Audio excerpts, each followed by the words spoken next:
On the 14th of October 2006, Petr Cech had a near fatal collision with Reading midfielder Stephen Hunt's knee. The head injury was deemed by doctors as being very serious, and Petr Cech was fortunate enough to not come out with more devastating consequences. In a media interview later on, after the injury, Petr Cech had no recollection of the actual collision itself. In this video, we're going to look into the injury using some footage and also assess what actually happened to Cech's head in terms of damage. Also, we're going to take a look into the life-saving treatment that Cech would have had, and also what adaptations and structures were made to allow Cech to continue the game and continue his illustrious career with Chelsea and later Arsenal. If you don't know me already, my name is Matthew Fayisa and I'm a third year medical student interested in sports medicine. Make sure to drop a like on this video and also subscribe so you don't miss out on any videos in the future, and comment down below what other videos you'd like me to do. If we look at the footage, we can see Hunt chasing in after the loose ball, but Cech is able to get there first and scoop it up. Despite this, Hunt's momentum and perhaps eagerness to impress on his first start for Reading continued to chase after it, and his momentum took him through and caused his knee to thump in and collide with the side of Cech's head. This was a truly scary injury with nearly fatal consequences, and is the underlying reason for why Cech wears head protection and headgear in all his matches. He's the only player I know in football that I've seen continuously wear this headgear, as the most we've seen is bandages wrapped around someone's head, such as John Terry, Phil Jones, after a gash to prevent blood leaking out and continuing them to play. However, headgear is more associated with rugby due to the aggression in that sport and the frequency of head-to-head collisions that can occur. Using this model, we are going to focus on the head and the skull in particular. So the human skull is made up of a set of bones. On the superior part, so the parts higher up, it's made up of the frontal bone, the parietal bone, the temporal bone, and the occipital bone. Lower down, you have the ethmoid bone and the sphenoid bone, with also the mandible and maxilla portions of the face.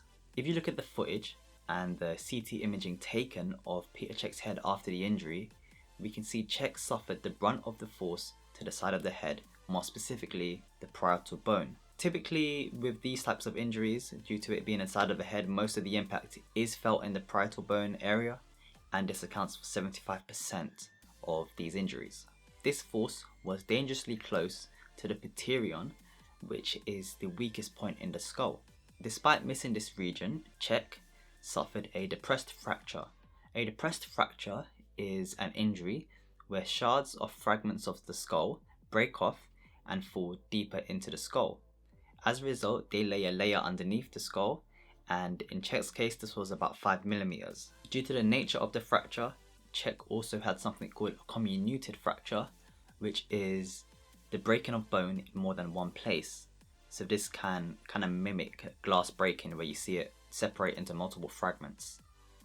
All these together warranted surgery for Cech. This injury is particularly dangerous as the shards are 5mm below the level of the skull, and as a result of this, it potentially could pierce the brain and other connective tissue around that region. In addition, it could also lacerate blood vessels, which could lead to strokes and huge amounts of blood loss, in addition to the seizures that potentially could occur. Following the injury, Cech had surgery to repair the broken parietal bone and perhaps recover the shards. In this process, the surgeons would try to repair any bone they could and restore any normal anatomy of the skull. However, due to the nature of the fracture being comminuted, so we remember that means it's broken up into multiple fragments, some of these may not be able to be restored and put back into place. As a result, the doctors would use metal plates which would take shape and help restore the normal function of the skull by adding a protective layer in the gap. However, due to the complex nature of this injury and the fact that it's happening in the skull in close proximity to the brain, due to these meningeal layers that I mentioned before, the dura mater, the arachnoid mater and the pia mater, any torn layers that the surgeons go through during the surgery, they would have to also repair, while also maintaining the intracranial pressure of the brain, which is the pressure inside the skull. The surgery initially went well, and Cech actually returned to light training a week after the surgery happening, so around the 24th of October. However, under Chelsea's guidance, he was rested for 3 months before returning in a 2-0 loss to Liverpool in January. Ever since the surgery, Cech can always be seen wearing his head protective gear whilst he's playing football. This has become synonymous with him and is somewhat iconic to his legacy. Initially, Cech wore a branded headwear that I believe was sourced from Australia.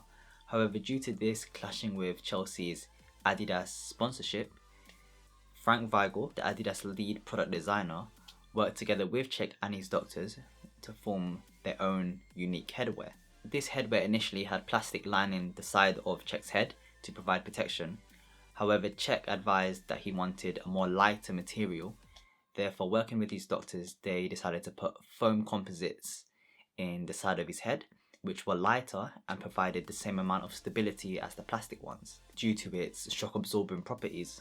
This story and kind of history that helped bolster Cech's legacy, in my opinion, and his desire to play the game shows exactly why Cech is one of the Premier League greats, and his desire for football can continue and inspire generations to come.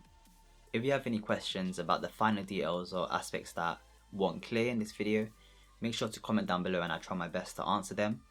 If not, make sure to drop a like and subscribe to the channel, and in the meantime check out our previous historic injuries videos on Daniel Sturridge, Cristiano Ronaldo's Euro 2016 injury, and more recently Eduardo's broken leg, that perhaps in the eyes of Arsenal fans see it as the reason for why they lost the 2009 Premier League title. I hope you enjoyed the video and you learned something, and I'll see you next time.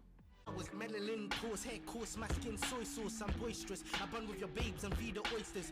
Oysters man think that they're hot like raw mustard. More time is sweeter than sponge cakes and birds custard. Fix your posture. I must have been 16, another cube buster. In co-op they had told me about the custer.